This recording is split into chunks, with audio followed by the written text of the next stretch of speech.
First reading, 2 Thessalonians chapter 3 verse 6 to 10, 16 to 18.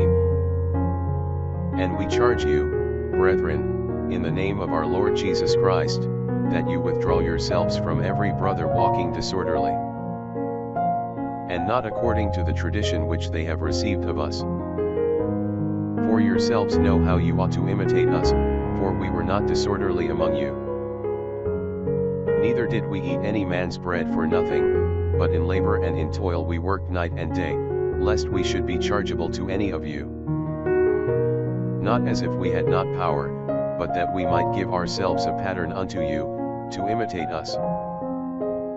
For also when we were with you, this we declared to you, that, if any man will not work, neither let him eat.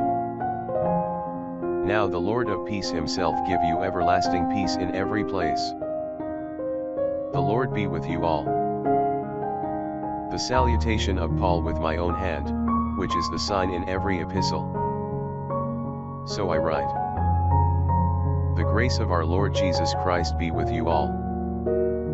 Amen. Psalms chapter 128 verse 1 to 2, 4 to 5. Blessed are all they that fear the Lord, that walk in his ways. For thou shalt eat the labors of thy hands, blessed art thou, and it shall be well with thee. Behold, thus shall the man be blessed that feareth the Lord. May the Lord bless thee out of Zion, and mayest thou see the good things of Jerusalem all the days of thy life. Gospel, Matthew chapter 23 verse 27 to 32. Woe to you scribes and Pharisees, hypocrites, because you are like to whited sepulchres, which outwardly appear to men beautiful, but within are full of dead men's bones, and of all filthiness. So you also outwardly indeed appear to men just, but inwardly you are full of hypocrisy and iniquity. Woe to you scribes and Pharisees, hypocrites, that build the sepulchres of the prophets, and adorn the monuments of the just.